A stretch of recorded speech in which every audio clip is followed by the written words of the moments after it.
என் அன்புக்குரிய சகோதர சகோதரிகளே, திரும்பவும் நான் உங்களை சந்திப்பதில் மிக்க மகிழ்ச்சி அடைகின்றேன்.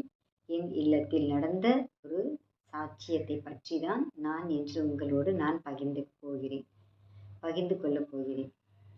பிழைகள் ஏதாவது இருந்தால் மன்னித்துக் கொள்ளுங்கள்.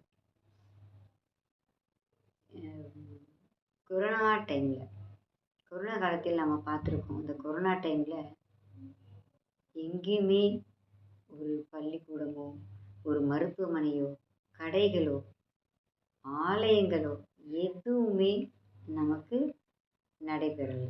அது எல்லாருக்கும் தெரிந்தது. அந்த சமயத்துல தான் என்னுடைய மகளை அவளுக்குள்ள இருந்த அந்த சாத்தான் வெளிப்பட்டது. நாங்க சர்ச்சுக்கு போகும்போதெல்லாம் அவள் ரெகுலரா தான் இருந்தா. எங்களுக்கு எதுவுமே தெரியல. எப்போதும் போல தான் இருந்தாள். ஆனால் சில சமயங்களில் அவள் ஆவேசத்துடன் பேசுவாள். சரி, அவளோட குணம் அப்படின்னு நினச்சி நாங்கள் விட்டுட்டோம். என்ன நடந்தது? கொரோனா டைமில் எல்லாமே க்ளோஸ்டு, ஆலயம் கூட கிடையாது. அவளுக்கு எப்போ பார்த்தாலும் உடம்பு சரியில்லாமல் இருந்தது. ஒரு நாள் மருத்துவமனைக்கு கூட்டிகிட்டு போனோம். அங்கே கூட்டிகிட்டு போனால் டாக்டர் என்ன சொல்லிட்டாங்க, இது ஒன்றுமே இல்லை, நம்ம சைக்காட்ரிஸ்ட் பார்க்கலான்னு சொன்னாங்க. சரி, சைக்காட்ரிஸ்ட்கிட்ட அவங்க கொடுத்தாங்க. சைக்காட்ரிஸ்ட்கிட்ட போகணும். அப்போ சைக்காட்ரிஸ்ட் போகும்போது அவர் என்ன சொன்னார், எனக்கு மனநோய் மாதிரி எதுவும் தெரியலன்னா கொஞ்ச நாள் வெயிட் பண்ணுங்கள், நான் மருந்து தரேன், நீங்கள் அதை கொடுங்கன்னாங்க. சரி, நாங்களும் அந்த மருந்தை அவருக்கு கொடுக்க ஆரம்பித்தோம். அந்த மருந்து கொடுத்து அவள் தூங்குவா. திரும்பவும் ஆவேசத்தோடு ஒரு நாள் திடீர்னு எழுந்திருச்சு தேவையில்லாத சேட்டைகள் பண்ண ஆரம்பித்தாள். ஜெபமாலையை தூக்கி விசிறடிப்பாள். இந்த கிராஸை வச்சு அவளுக்கு தெரியாமல் ஜெபமாலை வைப்போம், அவளுக்கு தெரியாமல் இந்த சிலுவைகளை வைப்போம். எல்லாவற்றையும் தூக்கி தூக்கி அடிக்கும் பொழுது புரிந்தது, ஓகே, ஏதோ ஒன்று இவளை பலவந்தப்படுத்தி கொண்டு தான் இருக்கிறாள், கஷ்டப்படுத்திட்டு இருக்கு அப்படின்ட்டு ரொம்ப துக்கம் அடைஞ்சிட்டோம் நாங்கள். அந்த சமயத்தில் நான் எங்கள் சர்ச்சில் எங்கள் பங்குலேருந்து ஒரு ஃபேமிலி ஃப்ரெண்டு வந்தார். அப்போ அதுக்கு முன்னாடி எங்கள் பங்கு மத்தியாஸ் பங்கு, இது மத்தியாஸ்.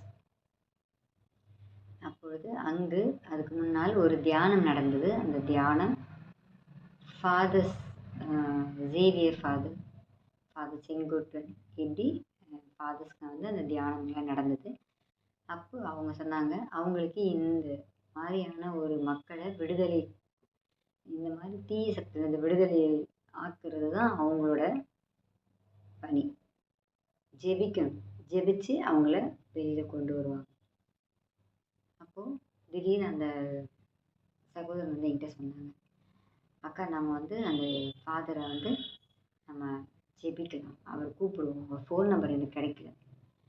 அப்புறம் என்ன பண்ணேன், ஒரு நாள் நைட் எனக்கு கிடச்சிது. அன்றைக்கி இரவு அந்த சகோதரரே எனக்கு எங்கேருந்தோ அந்த ஃபாதரோட நம்பரை வாங்கி கொடுத்தாங்க. என்னோடய தங்கச்சி பேசும்போது அவர் சரிம்மா, நாளைக்கு இத்தனை மணி 7 மணிக்கு எல்லோரும் குடும்ப ஜெபம் உட்கார்ற மாதிரி எல்லோரும் உட்காருங்க, நடுவில் ஒரு டம்ளர் வைங்க, அவளை சூழ்ந்து உட்காருங்க அப்படின்னாரு. நாங்களும் அவளை சூழ்ந்து உட்காந்தோம். ஃபாதர் கால் பண்ணும்போது ஃபாதர் சொன்னார், நீங்கள் வெயிட் பண்ணுங்கள், நான் பலிப்பீடத்துக்கு போயிடுறேன். பலிப்பீடமே நற்கருணை ஆண்டவர் அங்கே இருக்கார். ஆலயத்துக்குள்ளே நம்ம நற்கருணை பேழை இருக்கும். அந்த பேழையின் முடிய நான் உங்களுக்காக ப்ரே பண்ணுறேம்மா. அப்போ நீங்கள் உங்கள் பிள்ளைய ஒரு வட்டம் போட்டுருங்க, அந்த வட்டத்தில் அவள் உட்காரணும் அப்படின்னாங்க. நாங்களும் உட்காந்தோம். அப்போ அவர் அந்த நற்கருணை பேழையில் போயிட்டு திரும்பி எங்களுக்கு கால் பண்ணும்போது அவர் பேசிகிட்டே இருக்கார். இவ என்னை விடுங்கன்னு கத்துறா. அவளால் முடியல. அந்த ஃபாதர் கேள்வி கேட்க சாத்தான் அங்கே போய் தான் சொல்லுது, நான் இங்கேருந்து வந்தேன், நான் அங்கேருந்து வந்தேன் அப்படின்னு பல குழப்பங்கள். அப்போது ஃபாதர் சொன்னார், நான் உன்னை எரிச்சிருவேன், ஒழுங்கா சொல்லு, நீ யார், எங்கேருந்து வந்த. அப்போ நான் ஒரு ஊர் பேர் சொன்னால் அதை நான் சொல்ல விரும்பல. அப்போது சரி அப்படின்னு சொல்லிட்டு ஃபாதர் ஃபோனை கட் பண்ணி அவளுக்கு ப்ரேயர் பண்ணார். ப்ரேயர் பண்ணி முடித்த உடனே அவளால் தாங்க முடியல. அதுக்கப்புறம் கொஞ்ச நேரத்தில் அவள் அப்படியே அமர்ந்து உக்காந்துட்டான். கொஞ்ச நேரம் பொறுத்து அவளை எழுப்பி அப்போ ஃபாதர் திரும்பி நார்மலான ஒரு காலில் எங்களுக்கு வந்தார். நீங்கள் கவலைப்படாதீங்க, அதை கொஞ்சம் கொஞ்சமாக நம்ம சரி பண்ணிடலாம். நான் சொல்கிறது மட்டும் நீங்கள் செய்யுங்க. இப்போ ஒரு டம்ளர் தண்ணி வைக்க சொன்னேன் பார்த்தீங்களா, அந்த தண்ணியை வேறு எந்த தண்ணியும் அவங்களுக்கு கொடுக்கக்கூடாது. நான் இந்த மந்திரிச்ச தண்ணியை மட்டும்தான் நீங்கள் கொடுக்கணும் அப்படி சொன்னார். அதுக்கப்புறம் நான் என்ன பண்ணேன்னா, இந்த மந்திரிச்ச தண்ணியை மட்டும்தான் நான் அவளுக்கு கொடுத்துட்டு வந்தோம். அவள் என்ன பண்ணாலும் இந்த தண்ணியை, ஆனால் கரெக்டாக அந்த 3 மணி, பகல் 3 மணி, இரவு நேரம், இப்படி தான் அவளுடைய சேட்டைகள் அதிகமாக இருக்கும். அப்பொழுது தினமும் ஃபாதர் எங்களுக்கு தினமும் ப்ரேயர் பண்ணுவாங்க. அப்பொழுது தான் அவள் அப்போ அவர் ஃபாதர் சொன்னார், அந்த தண்ணி கொடுக்கும்போது தொடர்ந்து அவளுக்கு வாமிட் வந்துகிட்டே இருக்கும். அந்த வாமிட்டில் சிலது வந்தால் எனக்கு அவர் நினச்சது நான் நினச்சிருக்கேன், அது வந்தால் நீங்கள் எனக்கு ஒரு ஃபோட்டோ எடுத்து அனுப்புங்க அப்படின்னாங்க. சரின்னு சொல்லிட்டு நாங்கள் அப்படியே பார்த்துட்டு இருந்தோம். நிஜமாவே உண்மையாக நடந்தது. என்னுடைய குடும்பத்தில் கொரோனா டைமில் நடந்த ஒரு விஷயத்தை தான் நான் உங்களோடு பகிர்ந்துக்கிறேன். ஆண்டவருடைய சாட்சியாக நான் உங்களுக்கு சொல்கிறேன். இது இறைவனுடைய சாட்சி. இறைவன் எனக்கு செய்த நன்மை, என் பிள்ளைக்கு இறைவன் என் மகளுக்கு செய்த நன்மையை நான் உங்களுக்கு சொல்லுகிறேன். அப்பொழுது அவள் வாமிட் பண்ண ஆரம்பித்தாள். ஃபாதர் சொன்ன மாதிரியே அந்த வாமிட்டில் இவ்வளோ பெரிய, ஆனால் நீங்கள் சொன்னால் நம்ப மாட்டீங்க, இவ்வளோ பெருசு பாம்பு தலை மாதிரியே இருந்த ஒரு உருவம், பாம்பு மாதிரியே இருந்தது. அது வெளியில் வந்தது. அப்போ ஃபாதர்கிட்ட நாங்கள் திரும்பி நைட்டு 12 மணி ஃபாதர் கால் பண்ணி சொல்கிறோம், இந்த மாதிரி அவள் வாமிட் பண்ணா ஃபாதர், இதை மாதிரி இருக்குது அப்படி சொன்னோடனே அப்போ ஃபாதர் சொன்னார், எனக்கு அதை ஃபோட்டோ எடுத்து அனுப்புங்க அப்படின்னாரு. நாங்களும் அதை அவர் ஃபோட்டோ எடுத்து அனுப்பணும். உங்களுக்கு அந்த ஃபோட்டோவை என்னால் காட்ட முடியல, ஏன்னா என்னோடய மகள் இப்படியெல்லாம் இருந்தாள் என்று அவளுக்கு தெரியாது. ஆனால் இதை நான் இன்று இந்த சாட்சியத்தை நான் பகிர்ந்து கொண்டால் எல்லோருக்கும் தெரியட்டும் அப்படின்னு தான். ஆனால் என்கிட்ட அந்த ஃபோட்டோ இல்லை, டெலீட் ஆகிடுத்து. இது நான் இப்போ இந்த ரெக்கார்ட் பண்ணுறது வேறு ஒரு ஃபோன்லேருந்து நான் ரெக்கார்ட் பண்ணிகிட்ருக்கேன்.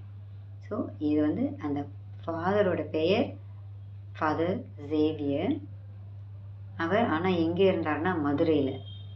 நான் பஸ் எல்லாம் போனால் கூட பரவாயில்லம்மா, நான் உங்களுக்கு நேரில் வருவேன், ஆனால் என்னால் வர முடியல அப்படின்னு சொல்லி ஃபோன் மூலியமாகவே இப்படி ஒரு தீய சக்தியிலிருந்து விடுதலை கொடுத்தார். இதெல்லாம் முடிஞ்சு ஒரு வருடம் கழித்து ஃபாதரை நான் பார்க்க ஒரு பாக்கியம் எனக்கு கிடச்சிது. அப்போ ஃபாதர் எக்மோர் சர்ச்சில் ப்ரேயர் பண்ணப்போ ஃபாதர் அங்கே வந்தாங்க. அப்போ வரும்பொழுது எனக்கு இந்த ஒரு ப்ரேயரையும் எனக்கு கிடச்சிது. இந்த ப்ரேயர் கொடுத்தாங்க. இந்த ப்ரேயரை தினமும் பண்ணுங்க அப்படின்னு சொன்னாங்க. ஸோ இந்த ப்ரேயரை நான் உங்களுக்கு டைப் பண்ணி நான் உங்களுக்கு சைடில் போடுறேன்.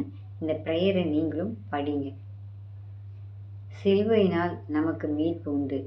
இந்த சிலுவை சாத்தானை முறியடிக்கக்கூடியது.